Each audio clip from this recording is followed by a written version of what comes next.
आज के current affairs में आरबीआई के नए NBFC rules, Dehradun Delhi expressway का उद्घाटन, दिल्ली की नई ईवी पॉलिसी, अमरावती कैपिटल की फंडिंग, नारी शक्ति वंदन सम्मेलन और भारत उज़्बेकिस्तान मिलिट्री एक्सरसाइज डस्टलिक जैसे कई इंपॉर्टेंट टॉपिक्स हैं।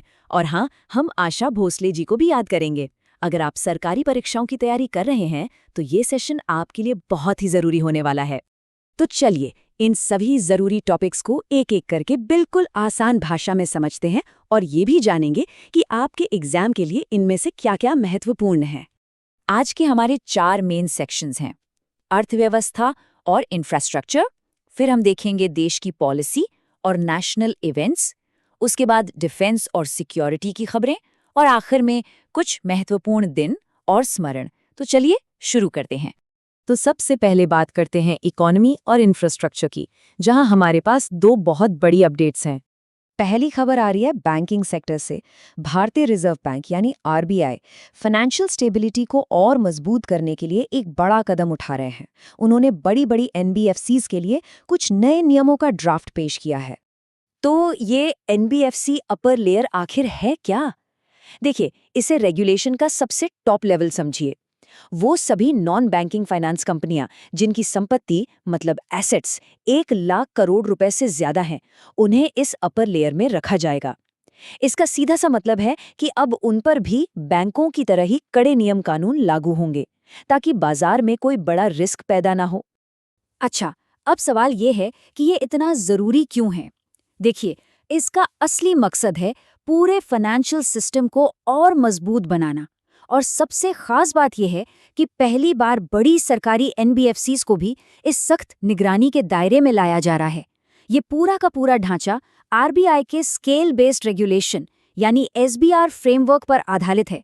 ये एसबीआर फ्रेमवर्क बैंकिंग एग्जाम्स के लिए एक बहुत ही इंपॉर्टेंट स्टैटिक पॉइंट है, इसे जरूर नोट कर लीजिए।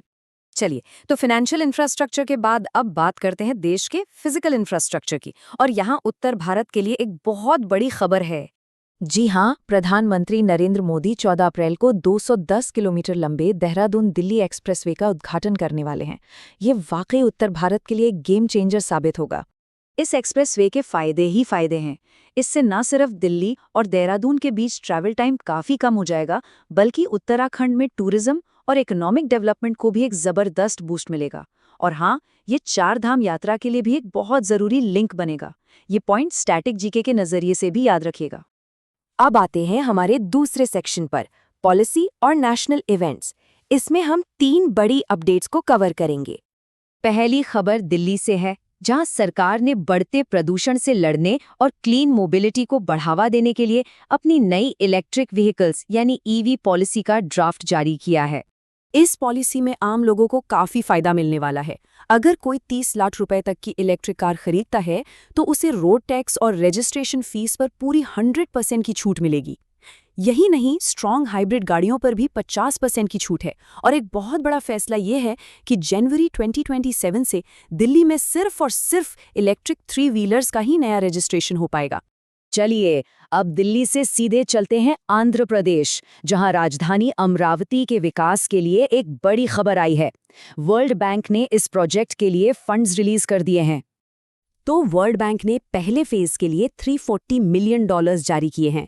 ये भी जान लीजिए कि इस पूरे प्रोजेक्ट की कुल लागत $1.6 बिलियन है, जिसे वर्ल्ड बैंक और एशियन डेवलपमेंट बैंक यानी एडीबी मिलकर फंड कर रहे हैं।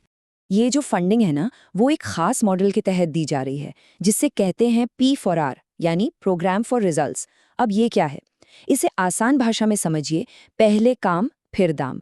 मतलब पैसा सिर्फ खर्च दिखाने पर नहीं मिलता, बल्कि जब प्रोजेक्ट अपने तय लक्ष्यों को पूरा करता है तभी अगली किश्त रिलीज होती है। गवर्नेंस और इंटरनेशनल फाइनेंस से जुड़े एग्जाम्स के लिए ये कॉन्सेप्ट बहुत इंपॉर्टेंट है। हमारी अगली खबर महिला सशक्तिकरण यानी विमेन एम्पावरमेंट से जुड़ी है। नई दिल्ली के विज्ञान भवन में नारी शक्ति वंदन सम्मेलन का आयोजन किया गया।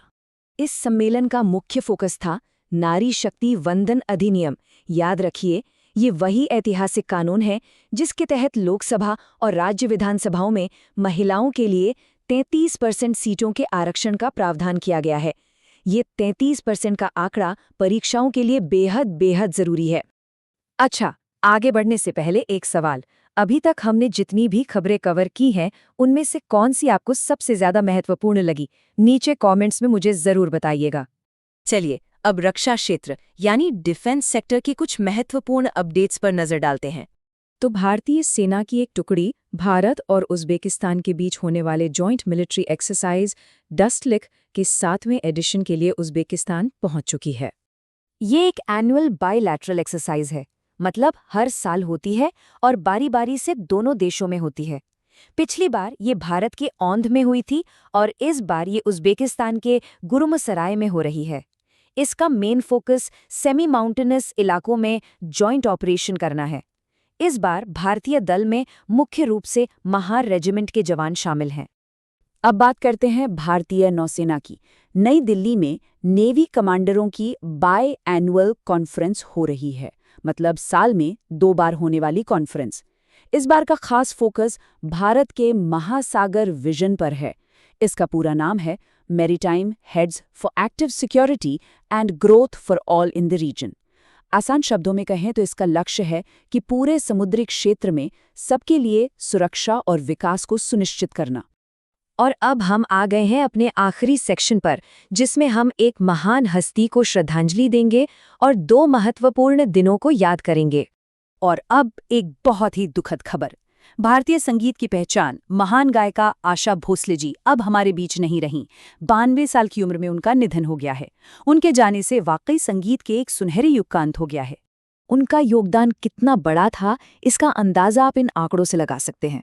सोचिए, 8 दशकों से भी लंबा करियर, 20 से ज़्यादा भाषाओं में 1200 से भी ज़्यादा गाने।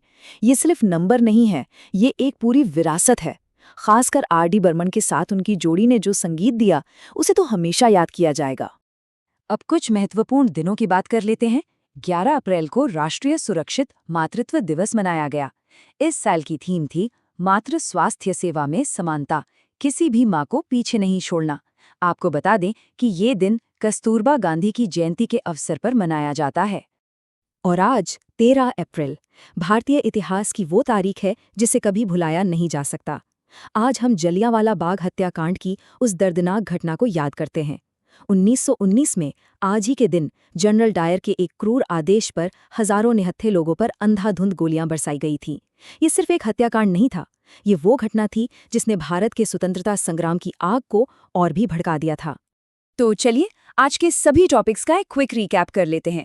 हमने banking regulation, infrastructure development, clean energy policy, महिला सशक्तिकरण, रक्षा सहयोग और इतिहास के महत्वपूर्ण दिनों पर बात की।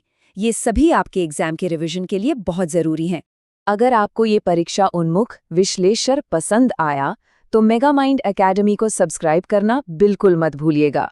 हम कल फिर मिलेंगे ऐसी ही महत्वपूर्ण खबरों के साथ। तब तक पढ़ते रहिए और आगे बढ़ते रहिए।